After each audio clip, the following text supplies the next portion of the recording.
back to another episode of Handloader TV. And in this episode, we've got something very special for you. We're continuing our series on World War II Small Arms. And to help me with this is a very knowledgeable and friend of mine, Mike Venturino, who wrote the book on shooting World War II Small Arms.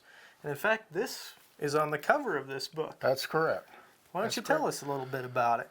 This is my baby. This was the first one I ever bought, first full auto.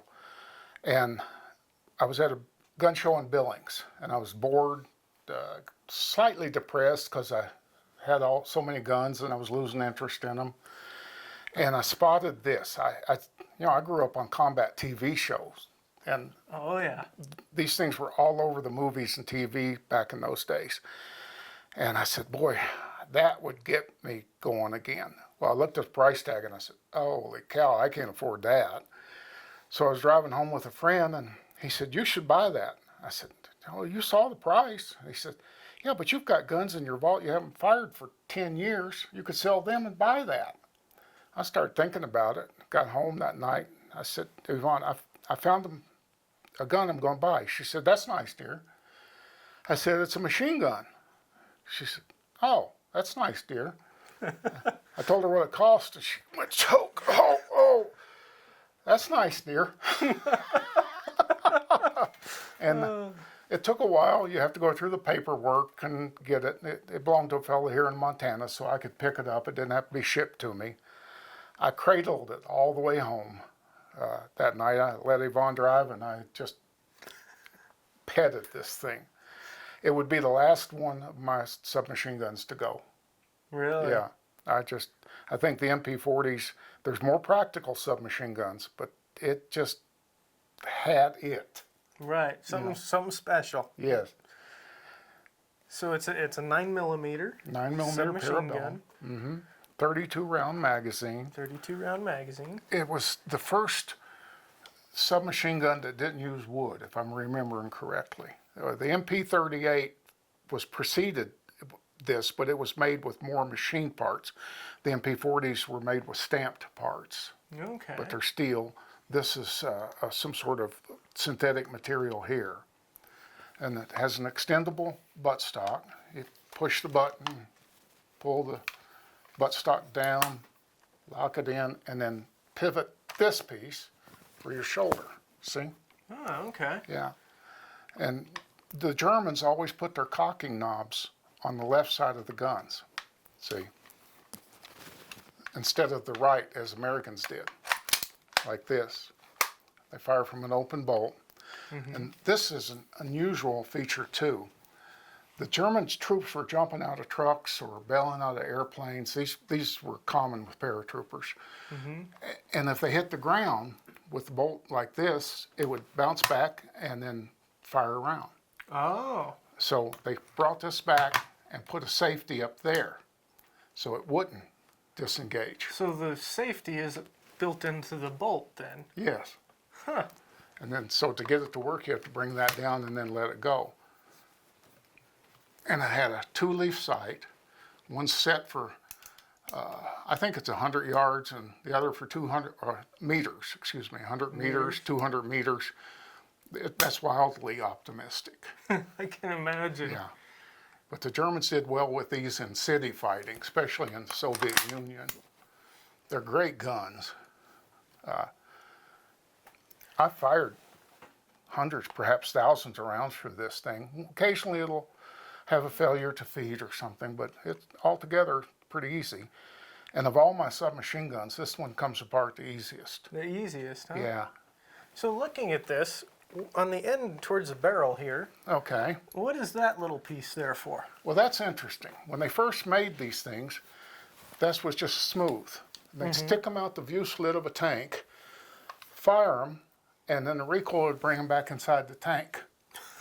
Oh dear. So to prevent that, they put this nub on it.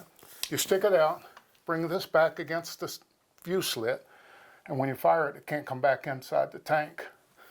I imagine your fellow members in the tank crew did not appreciate it when they came back inside. I believe it. They probably really appreciate having that little notch there. Yes. Very interesting. The Germans always put lots of thought into their guns. They were great engineers. Yeah. This gun, at the time of World War II and long time thereafter, were called Schmeissers.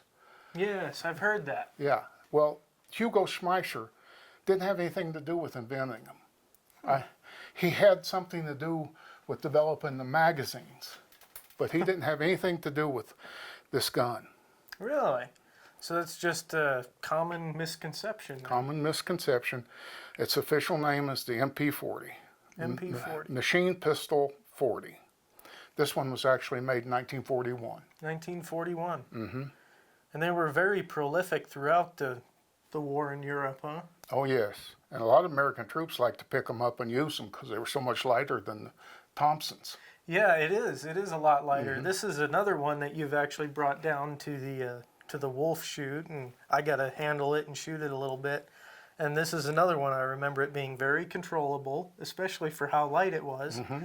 And I'm kind of surprised at how well that stock works. Like, it actually fits really nicely. You know, a lot of these you think, oh, they're flimsy or... Right, or they wobble. They wobble, but that one's pretty well built, very sturdy. Another thing that's interesting about these is the 32-round magazine. The German military load for World War II was a 115 grain bullet at about 1,300 feet per second. Oh, okay. Well, if you think about that, the 45 auto used a bullet exactly twice as heavy. The combat load for American troops was 120 rounds. Either the 20-round magazines, 5 of them with 1 in the gun, that's 120 rounds, or 3, excuse me, of the 30-round magazines with 1 in the gun, that's 120 rounds. Okay. The German soldiers carried 7 32-round magazines and 1 in the gun. So their combat load was considerably more than an American combat load. Huh. Probably because of lighter ammunition, lighter gun, that's right. less weight. Yeah. That makes sense. And that's kind of a trend we see even today in modern soldiers trying to lighten loads and stuff like that. That's very interesting. So what about the cyclic rate? The Germans believed in 500 rounds a minute. And this has 500 rounds a minute. Their Sturmgewehr has 500 rounds a minute. With my hand loads, this will shoot right at 500 rounds a minute. Really? Yeah. So a little bit more controllable at that rate. It's very controllable. Very controllable. Yes. Now, what did you say the grease gun was comparing that? Because the Thompson was 700. The grease gun was 4 to 450. 4 to 450. And these were 500. Huh, that's kind of interesting contrast comparing. Mm-hmm. Yeah. And the hand loads I use, I have to say, I couldn't get cast bullets to shoot very good in this.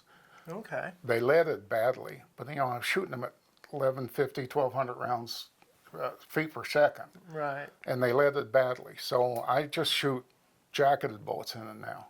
Okay. 115 grain, full metal jacket, over 4.4 grains of Winchester 231. Winchester 231. That's a go-to powder for you. I'm seeing a trend here yes. as we talk about these. Yes.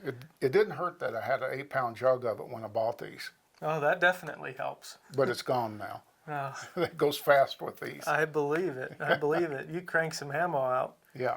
Now, what about any special notes on the care or maintenance? You said it's very easy to disassemble. It's very easy to disassemble. And I have to tell people that I used to take it to some shooting matches we had here in Montana. And after all the official shooting was done, I'd let some of the young people shoot it. And one day they pulled the trigger and it didn't stop until the magazine was empty. And I thought, uh-oh, something's wrong there. So I cleaned it. It was full of unburnt powder where I hadn't cleaned it. I've been letting people shoot it and not cleaning it. And it ran away then. So you got to keep these things clean. Okay, that's good to know. Yeah. All right, well, on that note, I think it's time to take it out to the range and try it out, do a little shooting. Well, this is my sweetheart, so treat it good. I'll be good to it, I promise. All right, Mike, I've got the ammunition. I've got the MP40. It's my sweetheart, so you be nice to it. I'll be real nice to it. What you do, you put the magazine in, lock it in, make sure it's stuck. This is your safety. bring it down, just let it go. When you pull the trigger, it will fire. Okay, fires from an open bolt, just like the Thompson? That's correct. Okay.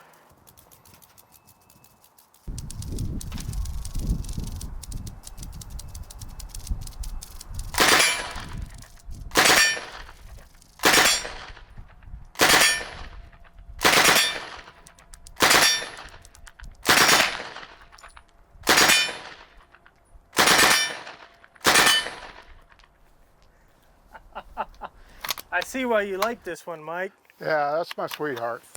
That'd be the last one to go. That stays on target really nicely. Really nicely. Yep. Feels good.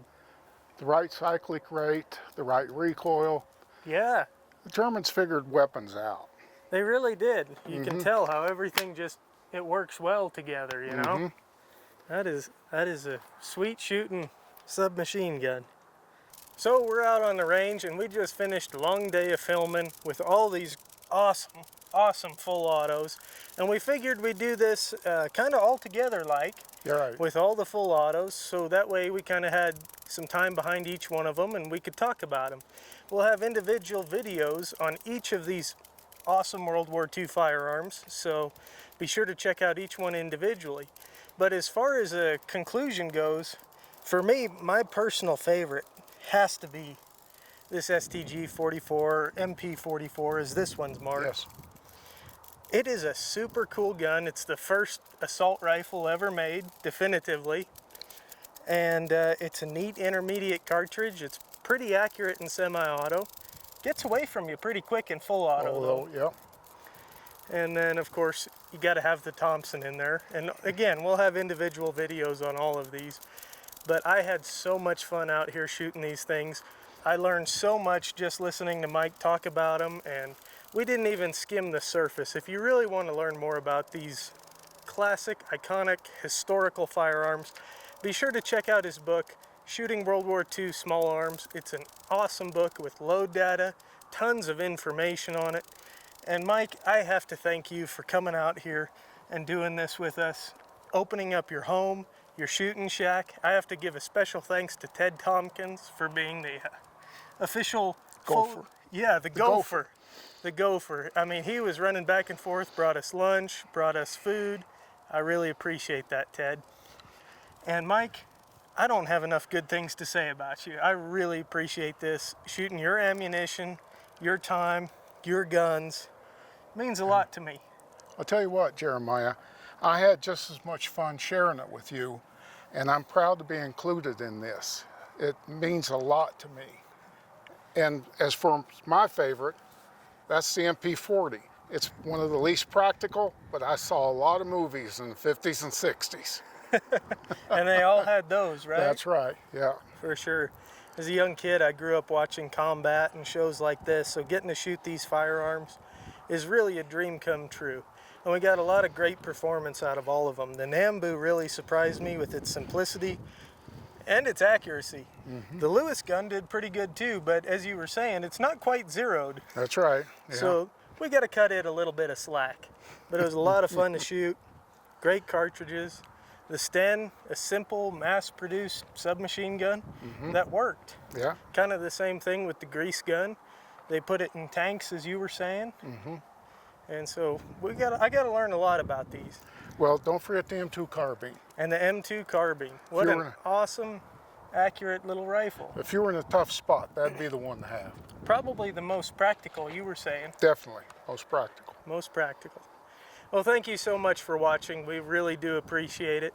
And again, a special thanks to Mike and Ted Tompkins for making this all possible. Don't forget to hit that like button. Be sure to subscribe and hit that bell icon so you're notified when we post our next video. And as always, if you have any questions or comments or personal experience with these guns, we'd love to hear about it. Be sure to leave those thoughts in the comments below. And until the next episode, we'll see you later.